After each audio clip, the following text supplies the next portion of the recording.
우리 국민의힘으로 갑시다. 아 네. 얘기할 때마다 힘들어 죽겠어 나도. 아, 벌써 한숨 나오지. 구독자도 빠지고, 그렇지. 말에도 재미도 빠지고 없고, 여름 받고 힘들고, 그러니까. 난처하고 뭐 그렇습니다. 아 그래도 뭐 우리는 원래 하고 싶은 대로 하려던 말 그냥 계속하면 될 것 같은데. 그렇죠. 그러니까 내가 이제 아까 우리 시작할 때 윤석열 대통령 지지율을 좀 얘기를 했는데. 네. 나 이제 걱정되는 게 네. 그냥 이건 내 개인적인 생각. 일단 첫 번째 7월 7일이면 내일 모레야. 그렇죠. 다 왔어. 근데 내가 만약에 윤리위 관계자라면 예. 여기서 징계를 또 미루진 않을 것 같아. 징계를 하건 안 하건. 아, 못 미루죠. 아 그럼 이게 무슨 네. 죽자는 것도 아니고, 그지? 이걸 만약에 여기서 미루게 되면 또 2주 후에 뵙겠습니다. 무슨 이혼 조정도 아니고. 그렇게 되면 윤리위의 판단이 그냥 100% 정치적 판단이라는 얘기밖에 안 되는 거예요. 정치적 이해관계에 따라. 그렇지. 아니 보세요. 2주 동안 시간 충분히 줬죠. 음. 경찰 뭐 오늘 누구야 그 김성진 예, 바이칼리스 뭐, 대표. 뭐 소환해서 조사한다면서요. 또 오늘도 그거 됐죠. 뭐 그 전에 이준석 대표 소명 절차 뭐 한다 그랬으니까 7월 인터뷰 7일. 뭐 충분히 다 했잖아요. 뭐 아니라고 얼마나 많이 얘기했어요. 그거 뭐 이준석 다 그렇지. 했죠. 그리고 이 윤리위가 열리는 228호 본청 228호랑 이준석 대표가 앉아 있는 243호는 뛰어가면 10초입니다. 그러니까 튀어가면 10초. 그때 대기하고 있었잖아. 그러니까 그때도 들으려면 들을 수 있었는데 안 듣고 그냥 끝을 낸 거지. 일단 김철근 정무실장만 얘기 듣고. 그렇죠. 첫 번째 윤리위 때. 그렇기 때문에 이것이 그러니까 윤리위가 이제는 미루게 되면 그러면 명분이 없어요. 그냥 뭔가 어떤 특정한 정책 이유 때문에 미룬다밖에 안 되기 때문에 제 생각에는 윤리위도 이제는 미루진 않을 거예요. 그러니까 내가 그 생각이 들더라고. 윤리위가 처음에 그랬잖아. 우리가 항상 이제 역에서도 많이 얘기했던 게 이준석 대표 아직 경찰 조사도 안 끝났는데 수사 결과가 나오기 전에 징계하는 건 좀 그렇지 않느냐. 이건 하태경 의원도 그렇게 얘기를 하던데 근데 이제 윤리위에서는 수사 결과하고 좀 별개로 얘기를 했어요. 도덕적 문제, 품위 유지 그렇죠. 의무, 가치 그리고 판단이었어요. 그리고 김철근 정무실장의 그 7억 각서 이런 것들을 기초로 판단한다고 했는데 지금 여기서 갑자기 또 수사 결과가 나올 때까지 윤리 그 심사를 미룬다면 그것도 코미디잖아. 이상하죠. 그래서 나도 지금 왜 얘기를 했냐면 결국은 7월 7일 날 징계를 하든 안 하든 가타부타 결론을 낼 것 같아. 근데 내 개인적인 생각으론 약간의 뇌피셜과 나도 여기저기 이제 취재를 해본 결과 징계가 나올 가능성이 좀 더 높다는 게 일반적인 것 같아. 제가 듣기에도 그래요. 징계가 나올 것 같아요. 징계가 나올 것 같다. 대충 뭐 해줄 만한 얘기 있으면. 뭐 제가 이 얘기를 하는 이유는 그런 거죠. 뭐 윤리위 내에서 들리는 얘기들, 그러니까 그걸 뭐 간접적으로 저는 들은 내용이지만 윤리위 내부에서 징계를 하자라는 여론이 더 많다. 그것이 다수결로 하든 아니면 뭐 뭘로 하든지 간에 이렇게 첨예한 상황 속에서는 아무래도 그 다수결로 갈 수밖에 없다고 생각이 그렇지. 되거든요. 그러니까 이게 만장일치로 나오기 힘들겠네. 만장일치는 아니죠. 분명히 그 안에서도 반대하는 분들이 계시기 때문에 이런 정무적인 이유로 제 생각에는 저번에는 한번 미뤄지지 않을까 싶어요. 저번에는 또 내부에서 이제 징계를 하자는 쪽, 징계를 그렇죠. 하지 말자는 쪽이 그렇죠. 그 다툼이 생기는 거를 좀 정리하자는 취지로. 저는 이제 그 이준석 대표 뭐 혹자들은 2주라는 시간을 준 것이 이준석 대표가 자진 사퇴를 해라라는 메시지로 해석하시는 분들도 있는데. 뭐 박지원 지금 전 국정원장도 그 약간 그렇게 해석을 했었어. 거기는 이제는 근데 한물 갔어? 박지원 원장님은 그거잖아요. 약간 이제는 그 약발이 좀 떨어졌다고 해야 되나? 요새는 좀 그러셔가지고 그 영발이 좀 떨어졌구나. 이제는 CR이 잘 안 먹혀요. 그래서 뭐 그런 것처럼 제 생각에 이준석 대표한테 말미를 준 건 아닌 것 같고 오히려 윤리위 내부의 문제인 것 같아요. 그러니까 저번 윤리위에서 결론을 내지 못하고 미룬 게 그러니까 이준석 대표한테 자진 사퇴라는 시그널 이런 게 아니고 이 내부가 정리가 돼야 되는데 윤리 내부가 그렇죠. 저는 그렇게 봐요. 내부가 정리가 안 되니까 야 일단 우리부터 정리를 하자. 그렇죠. 라는 취지로 일단 밀어놓은 거다. 그렇죠. 그래서 그러니까 왜냐하면 처벌을 해야 된다는 쪽, 안 된다는 된다는 쪽, 이게 굉장히 팽팽하게 아주 강성으로 대치가 되고 있는 상황이기 때문에 왜냐하면 사실 이건 뭐 그냥 데스 게임이잖아요. 그냥 이거는 뭐 중내산에 하는 문제이기 때문에 그러니까 좋은 게 좋은 거다. 뭐 대충 다수결 해가지고 여기가 더 맞네 이렇게 넘길 문제는 아니기 때문에. 아니 그리고 초유의 당 대표 징계 여부가 논의되는 곳인데 다른 그냥 일반 일반 당원의 문제가 아니라 그렇죠. 당 그리고 대표 문제인데. 그리고 플러스 거기에는 이준석 대표에 대한 징계 심사만 하는 것이 아니라 다른 그 안건들이 있었어요. 그 안건들을 같이 처리하는 과정에서 뭐 밤을 새서 할 수는 없잖아요. 그렇지. 네, 그래서 약간의 시간이 좀 필요했었던 것 같고 저는 그런 의미에서라도 이게 이준석 대표가 사퇴라라는 메시지는 아니었다고 보고 오히려 2주 동안 윤리위가 시간을 좀 버는 게 필요했을 것 같다라는 생각이 좀 들어요. 그러니까 너도 지금 분위기상으로는 이제 당내 돌아가는 분위기는 징계가 나올 가능성이 높다. 네, 그거는 그러니까 뭐 절차적으로 보면 저는 납득하기 어려워요. 절차적으로는 왜냐하면 형님 말씀하신 그렇지. 대로 형사적으로 뭐 유무죄를 입증해서 너는 이제 성상납을 받았고 거기에 대해서 증거인멸 교사를 했으니까 뭐 유죄 판단이 됐고 뭐 실형 몇 년을 살았으니 하다못해 검찰에서 기소를 한다거나 기소를 했으니 뭐 이렇게 되는 이 시나리오가 아니라 그거는 뭐 그렇다 치고 그렇지. 자 그럼 당의 명예를 손상시켰습니까? 라는 주관적이고 가치적인 판단을 하기 때문에 그러게. 네, 절차로는 우리가 예측이 불가능해요. 오히려 절차상으로만 따지면 윤리위는 과연 이준석 대표를 징계할 수 있느냐라는 절차적 문제가 남게 되거든요. 그래서 이제 가치 판단으로 가게 되는 건데 그러니까 예측이 안 되는 거죠. 그러니까 지금 일단 나도 좀 이것저것 전해 들은 바로는 분위기상으로는 징계 나올 가능성이 높다. 더 미뤄지지 않을 가능성이 높다. 이런 정도를 나도 좀 나름 이제 이것저것 들었는데 그렇죠. 그러니까 내가 이제 걱정이 되는 건 아까 우리가 윤석열 대통령의 지지율 얘기를 했는데 그러니까 자 여기서는 뭐 이준석 대표를 좋아하는 분도 있고 또 여기 또 이준석 대표 무조건 뭐 저 징계해가지고 뭐 해야 된다 하고 막 이렇게 싫어서 미쳐버리겠는 분들도 많고 많아요. 여기 보면 또 이게 들어와서 지금 댓글 다는 분들 중에 자 그러면 그래 그 싫고 좋고 다 떠나서 이제 이준석 대표를 징계한다 치자. 그러면은 이제 뭐 대표를 더 이상 못하게 하려고 징계를 하는 거라고 생각하거든 나는. 그건 뭐 당연한 그거죠. 뭐 징계를 하는데 당 대표 계속해는 아닐 거야. 그렇겠죠. 뭐 징계를 한다는 거 이제 너 당 대표 앞으로 그만해라 뜻일 텐데. 그러면은 지금보다는 지지율이 분명히 더 빠져. 그러니까 이건 이준석 대표를 싫어하는 분들한테도 똑같이 그러니까 좋아하는 분들이 있잖아요 여기에도 그죠? 그 좋아하는 분들 또 국민의힘이라는 곳에 그냥 이준석한테 희망을 걸었던 사람도 있고 또 어떤 분들은 나는 이준석이 좋고 싫고가 아니라 나 저 새끼들 계속 싸우는 게 보기 싫어 이런 분들도 있고 그렇죠. 이런 것들이 결합이 되면 지지율이 또 빠진단 말이야.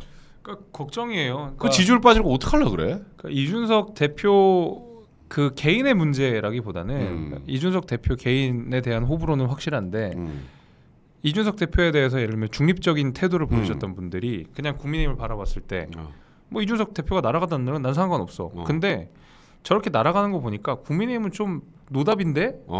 라는 게 무서운 거죠. 저는 개인적으로 가장 걱정되는 부분은 그런 거예요. 그러니까 아까 이준석 대표를 그냥 싫어하는 사람들이야 뭐 징계가 되면 또 만세 부르고 또 좋아하시겠지. 그런 분들은 또 이준석 대표를 너무 좋아하는 분들 입장에서 열받아서 이제 국민의힘 지지 안 해 이런 분들도 꽤 있을 거야 아마. 젊은 층에 원래 정치 고관여층이 아니었다가 이준석 대표 때문에 국민의힘을 찍은 분들도 좀 있거든.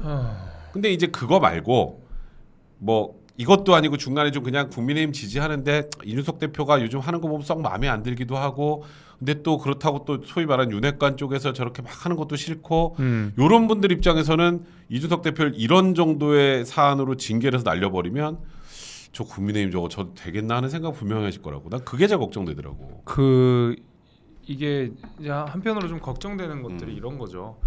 그러니까 이준석 대표가 잘못을 했다. 뭐 거기에 대해서 뭐 본인이 책임을 지는 거야. 어떻게 할 수는 없는 부분이지만 이게 우리가 흔히 뭐 법적 안정성이라고도 부르고 통치의 안정성이라고도 부르고 우리가 임기를 보장하고 그 임기를 지키는 것은 어떤 정치적인 이유로 때로는 뭐 다른 어떤 특정한 이유로서 지도 체제를 흔들기 시작하면 그 사회나 그 공동체의 그 어떤 안정성 같은 것들이 대단히 떨어지잖아요. 그러니까 이것이 사실 우리가 임기를 보장하는 이유이기도 하고 탄핵이라는 것을 우리가 겪었지만 탄핵이 그러니까 박근혜가 잘못을 했다. 박근혜 전 대통령이 잘못을 했다라는 여부와 별개 없이 어떤 지도 체제 자체가 흔들리게 됐을 때 사회에 많이 혼란이 있는 것들 이런 것 때문에 그렇지. 탄핵이라든지 아니면 지도자의 사퇴, 뭐 퇴임 이런 것들은 아주 신중하고 보수적이고 아주 까다롭게 볼 수밖에 없는 건데 윤리위에서 예를 들면 이준석 대표가 이런 징계권으로 당 대표직을 상실하고 예를 들면 당 대표에서 쫓겨난다고 했을 때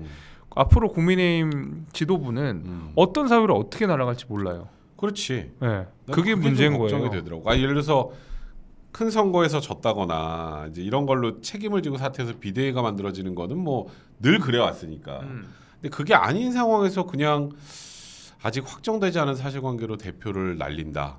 물론 여기 하면 다들 확정되셨다 그래. 또 여기 이제 또 저 변호사예요. 네, 이제 저거는 제가 아직 확정 안 됐다고 하면 확정 안 된 건 맞습니다. 자, 우리 제이님, 전 정권보다 나은 세상을 원해서 뽑았는데 본인께서 전 정권도 그렇지 않냐는 말을 하시니 정말 허탈합니다.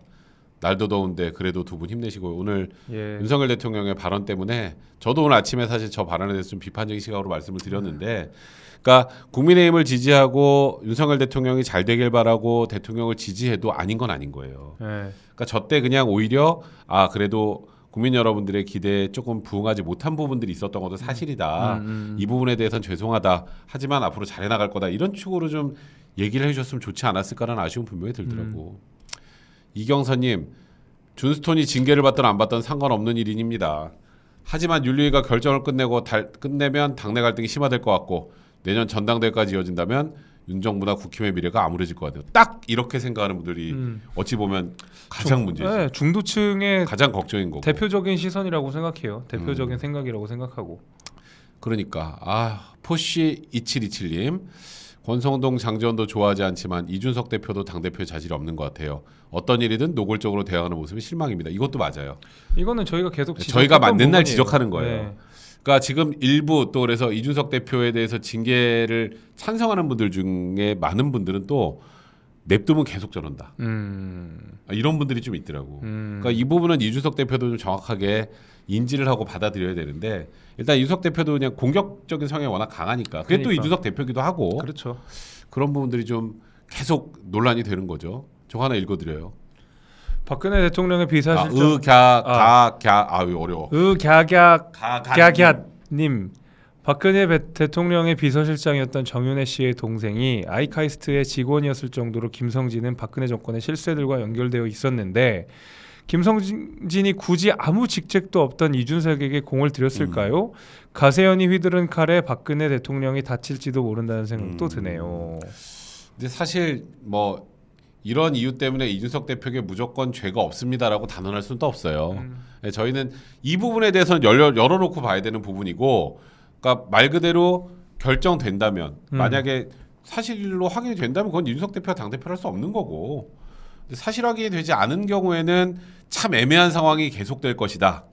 지금 이렇게 뭔가 결정되지 않은 상황에서 만약에 징계가 내려진다면 이게 계속 앞으로 국민의힘 내부를 혼란스럽게 할 것이다. 여기 안에서도 지금 막 난리잖아요. 그리고 아까 자꾸 저 7억 각서, 이제 그게 이제 7억 각서 때문에 이준석은 무조건이야 이런, 맨날 제가 이거 여기서 댓글 말고 이제 나중에 이거 올라가잖아. 올라가고 거기도 다 댓글 백변 뭐 김변 7억 각서 해명을 해도 저희 각서 안 썼어요. 일단 내가 해명할 거 별로 없는 것 같은데, 문제는 이런 거예요.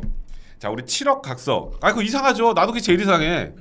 그게 안 이상하다고 한 적은 없고 그건 당연히 이상합니다. 실제로 그래서 수사를 하고 있는 거예요. 그래서 지금 철근 형님 피의자가 된 거고. 그러니까. 근데 이거 봐요. 7억 각서를 쓴 이유가 이제 여기에서 말을 하시는 분들은, 야 이거 봐. 이준석이 그때 성접대를 받았잖아. 그러니까 야 너 내려가. 철근이 내려가서 가서 다 무마해 놓고 네가 뭐 거기다 돈을 주든 말든 알아서 해. 이랬으면 이거 딱 증거인멸이지. 그렇지. 빼박 그러면. 증거가 있어야지. 그러려면. 근데 이제 나도 통화 녹취록 다 들었거든. 사람 하나 내려보낼게요라고 얘기를 해. 근데 그게 내가 뭐 한 걸 안 했다고 무마하려고 내려보내는 그런 뉘앙스는 아니고, 일단 거기서는 일단 뭔가 지금 이 전화를 받은 장 이사인가 뭐 실장인가가 쉽게 말해서 이준석 대표는 우리 편이라고 생각을 하는 거야. 그 내용을 들어보면. 근데 그 사람한테 사실 뒤통수를 맞은 거지. 그렇지. 그 사람 뒤통수를 맞은 건데, 이 사람이 그거 아닌데 약간 뭐 자기는 아닌데 그럼 도대체 이게 어떻게 된 건지 좀 들어봐라. 일단 자초지종을 들어봐라라는 거하고, 또 하나는 지금 이 대선 과정에서 계속 이 얘기가 계속 나오면 안 되니까 이런 얘기 좀 안 나오게 할 수 없을까 정도의 이미지거든 그게. 그게 그 안에서 성접대를 무마하기 위해서 7억 각서를 써라가 아니에요. 일단 그 안에서 나오는 거는. 네, 그렇죠, 그렇지. 그렇기 때문에 7억 각서하고 이 소위 말하는 지금 이준석 대표의 성상납 징계 요 과정 징계하고 연결시키기가 조금 애매해. 그러니까 이거는 뭐 이쪽 편을 든다가 아니라 이 법률적으로 보면 까리해요. 이게. 이제 그러다 보니까 이걸 이준석 대표 연관이 있느냐 없느냐 가지고 또 논란이 되고 있는 거야. 그렇죠. 진짜 깝깝하다 깝깝해. 어디? 저도 이 7억 각서를 쓴 건 도무지 이해 안 되고 나도 물어보고 싶어 철권이한테 왜 그랬는지. 그러니까. 근데 그 7억 각서만 가지고 지금 이 모든 것들을 사실이다라고 단언할 수는 없는 거고 뭐 어떤 분이 합리적 의심이라는 표현을 쓰는데 합리적으로 의심되는 부분도 있죠. 이상한 부분들이 있으니까. 예. 그러니까 이 과정에서 정확한 결론을 지켜보자는 거예요. 예. 이제 자꾸 여기서 뭐 저 변호사인데 저보다 법을 더 잘하시는 것처럼 말씀하지 마시고 그런 취지로 제가 지금 이거는 뭐 이준석 대표를 구해주겠다고 하는 말이 아니라 그냥 법대로 말씀을 드린 거고. 예. 근데 이 부분 자체 그냥 내려가서 들어봐라라고 했던 그 녹취록이 녹음 파일 남아 있다라는 게 사실 국민의힘 이제 그 윤리 입장에서는 이준석 대표가 품위 유지 의무를 위반했다고 판단한다면 징계를 할 수 있는 거고. 예. 근데 그게 징계를 하면 과연 그게 징계 사유가 될 수 있느냐 가지고 계속 논란이 될 수밖에 없는 거지. 그렇죠. 참 맞아. 철근 형이 저 해명을 좀 이상하게 했지. 그러니까 특히 그거 누구지? 백운기 앵커 쿡 찌르는 거에 대답이 엇갈리게 이상하게 나와가지고. 그러니까 무슨 그 이후로 이제 투자의 가치가 있어도 그 내가 들어도 그거는 말도 안 되는 소리였는데. 근데 그러면서 이게 더 이상하게 된 거야.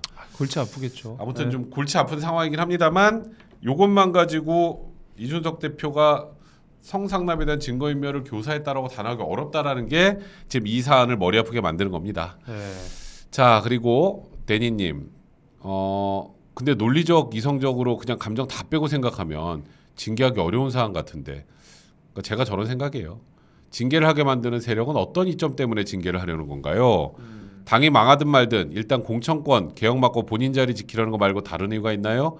징계하는 게 양측 다 득될 게 별로 없어 보이는데 왜 이러는지 잘 이해가 안 가서 여쭤봅니다. 라고 합니다. 이건 어떻게 대답을 좀 해줘요. 요거는 참 뭐 질문이 굉장히 어려운 질문이에요. 굉장히 어렵지. 그러니까, 그래서 너한테 맡긴 거야. 네, 굉장히 어려운 질문이고 제가 드는 생각은 그 당내에서는 공천 개혁이라고 하는 말이 나오는 순간 늘 기득권의 저항을 겪습니다. 기득권의 저항을 겪고 그리고 이제 공천 개혁이라고 했을 때 가장 문제가 되는 지역은 어디냐면 당선이 잘 되는 지역들이 늘 공천 개혁의 문제가 됩니다. 그러니까 왜냐하면 뭐 TK, PK 이제 영남 지역 중심이겠죠 아무래도. 근데 그럴 수밖에 없는 것이 사실상 그 어떤 공천이 곧 당선으로 이어지는 지역의 경우에는 공천이 본선이잖아요. 그렇지. 그러면 지금 당장 말하자면 2024년 총선에 내가 국회의원을 나갈 수 있느냐 마냐를 이준석 대표란다. 혁신위가 결정할 수 있다. 이런 식으로 만약에 읽혀진다 그러면 당연히 당내 기득권이 나올 수밖에 없다고 생각이 됩니다. 그렇지. 제가 이게 좀 많이 나간 얘기긴 해요. 그러니까 나름의 어려운 질문을 하셨기 때문에 제가 그냥 굳이 생각을 해본다면 이런 거일 수 있겠다고 하는 건데 뭐 그거에 앞서 이준석 대표가 이른바 기득권들과 갈등을 겪고 있는 건 사실이고 이준석 대표가 당대표에서 물러나야 어떤 특정한 정치적 이익들이 얻어지는 게 있겠죠. 그 내부까지는 제가 모르겠습니다.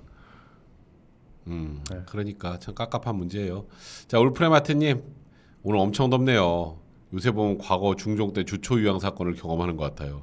깝깝하시죠? 조광조 그러니까 뭐 이준석 대표가 조광조라고 하면 그렇지. 예. 뭐 그런 얘기들 많이 하시더라고요. 김여사 같다고.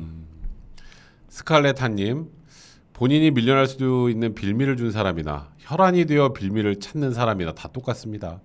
이들 사이에 가해자 피해자가 어디 있습니까? 진정한 피해자는 이 답없는 싸움을 매일 뉴스와 매체에서 지긋지긋하게 관전해야 할 국민들이죠. 그렇죠. 이분들이 국민의힘을 떠날까 걱정인 겁니다. 자 SKH님 이거 징계가 문제가 아닌 것 같아요. 징계라는 방식과 원칙, 과정들이 정말 너무나 구태적인 것 같습니다. 보수 정당에서 국민들에 의해서 투표로 선출된 당대표를 과정과 원칙을 이런 식으로 망친다. 이것은 기본이 무너지는 것이라 생각합니다. 그리고 제일 중요한 총선이 걸려 있는데, 그러니까 SKH님 입장에서는 지금 이 윤리위 개최하는 이 절차나 이런 모든 과정, 그리고 당 대표 징계를 한다면 이 과정, 이런 과정으로 하는 게 맞는지에 대해서 좀 화나시고 안타까워하시는 것 같아요. 네. 자, 우리 동방상용님 좀 읽어주세요. 이준석 쳐내고 지지율 떨어지면 그러다 선거 지면 자기들이 한 짓 때문에 선거 졌다고 생각 안 하고 또 부정선거 때문에 졌다고 할 것 같은데요. 뼈 때리네요. 네, 진짜 부정선거 미치겠습니다, 진짜.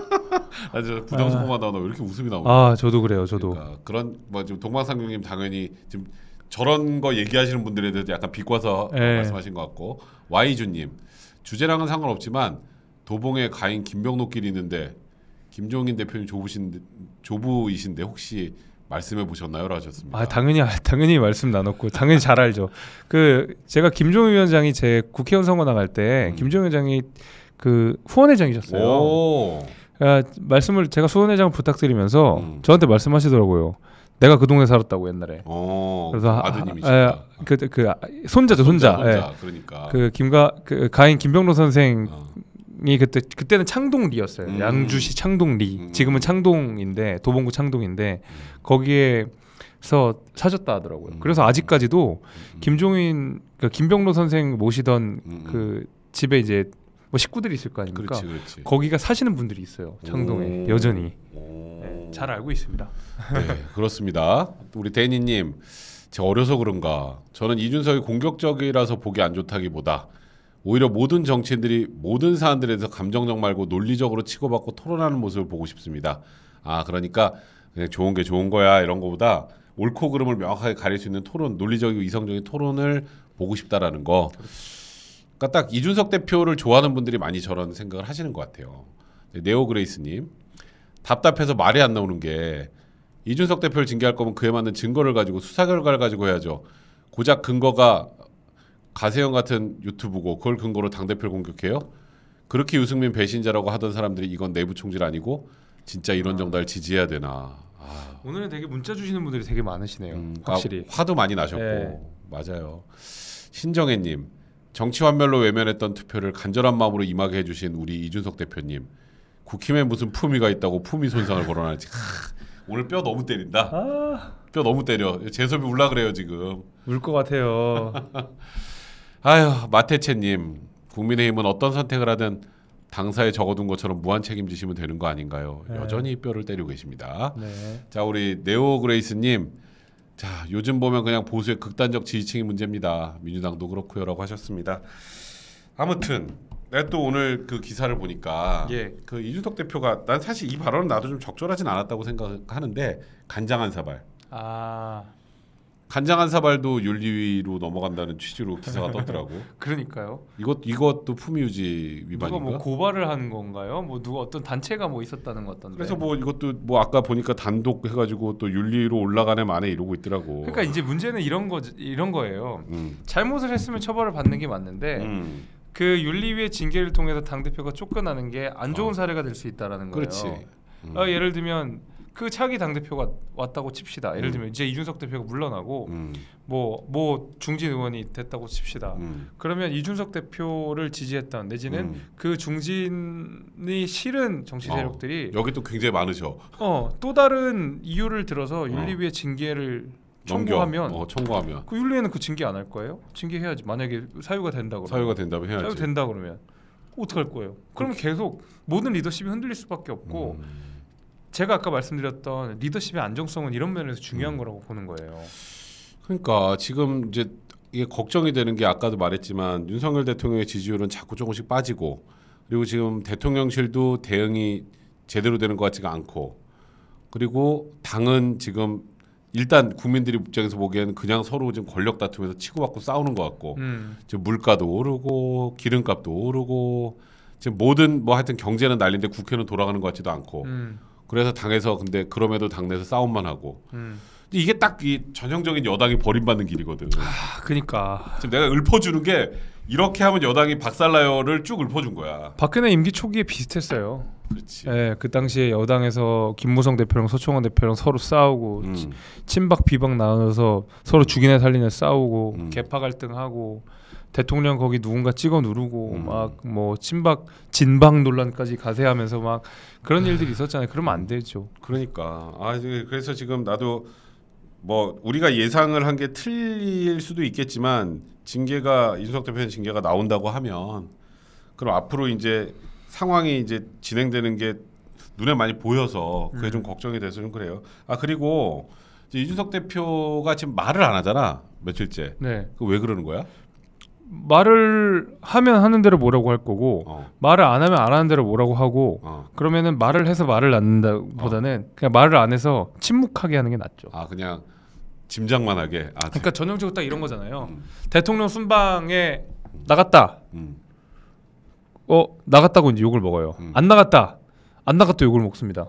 또 마찬가지입니다. 말을 했다. 너 너무 말이 많아. 욕합니다. 말이 없어. 어차피 욕 먹습니다.